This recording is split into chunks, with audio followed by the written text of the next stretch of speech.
Good morning. I'm Stephen Leake. I'm an elder with First Presbyterian Church of Mesquite, Texas, and I'm also the teacher of the Discipleship Sunday School class there. Today we're continuing with our study of the Gospel of John. And I'd like to remind you that our curriculum is based upon the Daily Bible Study Series by Professor William Barclay, and that we're using the New Revised Standard Version of the Bible for our scripture readings. Today we're going to finish chapter 11, the aftermath of Jesus raising Lazarus from the dead. And we'll get a start on chapter 12. So let's go to our first scripture reading. John 11:54 through 57. Jesus, therefore, no longer walked about openly among the Jews, but went from there to a town called Ephraim in the region near the wilderness, and he remained there with his disciples. Now the Passover of the Jews was near, and many went up from the country to Jerusalem before the Passover to purify themselves. They were looking for Jesus and were asking each other as they stood in the temple, "What do you think? Surely he will not come to the festival, will he?" Now the chief priests and the Pharisees had given orders that anyone knew where Jesus was should let them know, so that they might arrest him. Well, Jesus did not necessarily court danger. He was willing to lay down his life, but he was not going to foolishly throw it away before his work was done. So he retired to a town called Ephraim, which was near Bethel in the mountainous country north of Jerusalem.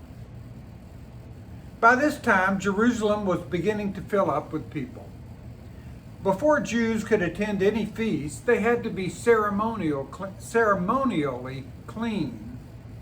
Uncleanness could be contracted by touching a vast number of things and people.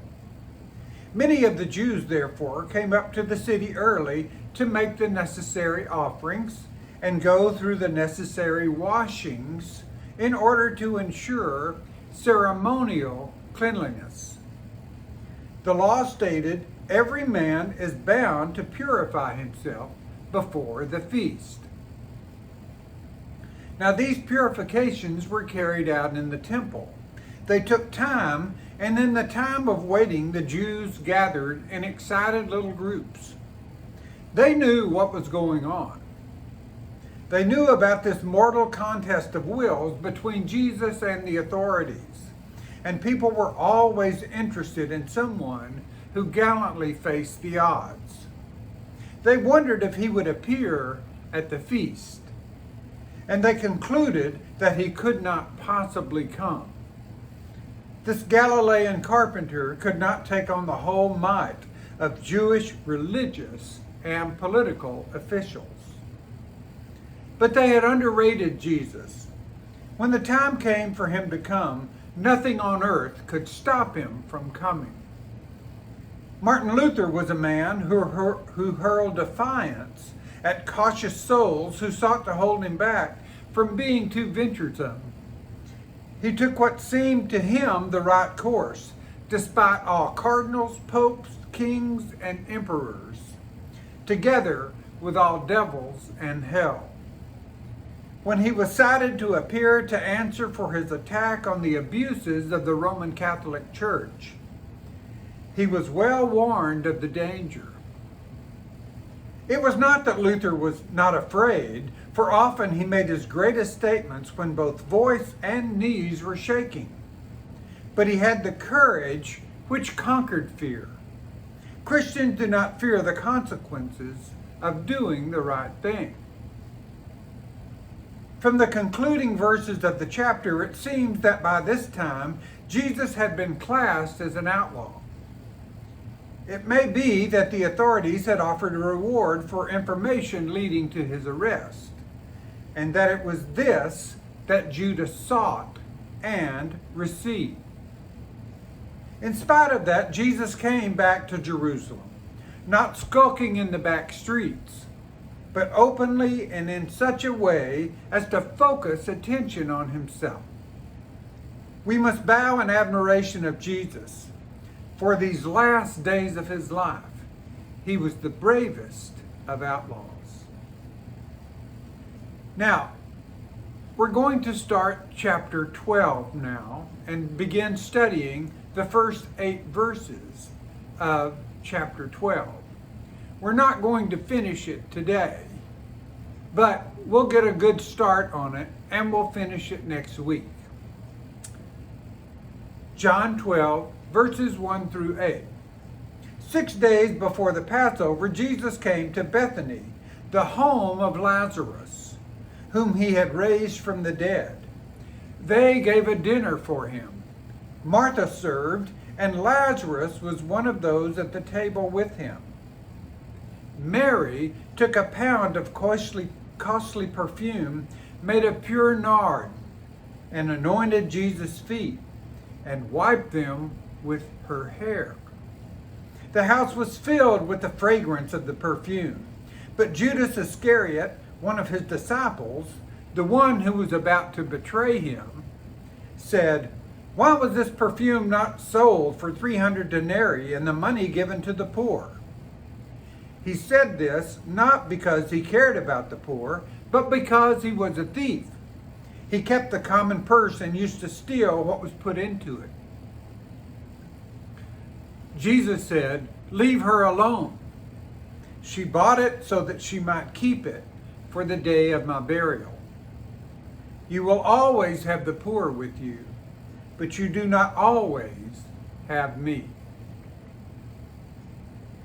We have seen on other occasions that many scholars believe that certain parts of John's Gospel are misplaced. Some suspect dislocation here and would reorder the chapter as first verses 19 through 29, verses 1 through 18, and then verses 30 through 42.